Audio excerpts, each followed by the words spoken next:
අද අපි chicken burger එකක් හදමු.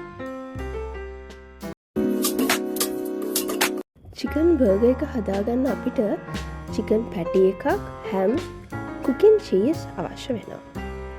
මුලින්ම අපි චිකන් පැටි එක හොඳින් ෆ්‍රයි කරගන්නවා.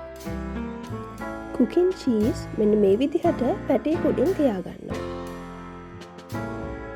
අපේ බර්ගර් බන් එකත් මෙන්න මේ විදිහට පොඩ්ඩක් පෑන් එකේ තියාගන්න. අපි දැන් යන්නේ සෝස් එක හදාගන්න. මොයනීස්, ටොමැටෝ සෝස් මික්ස් කරගන්නවා. බර්ගර් එක හදාගන්න අවශ්‍ය ලූණු, තක්කාලි,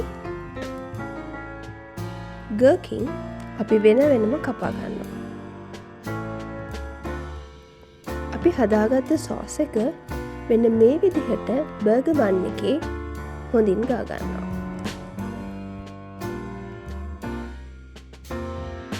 මම මුලින්ම ෆ්‍රයි කරගත්ත චිකන් පැටි එක මෙන්න මේ විදිහට තියාගන්න.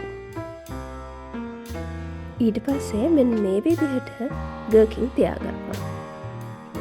ලූණු,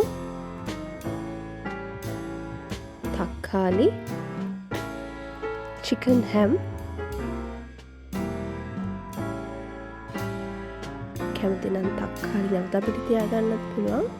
අවසානයේ සලාද.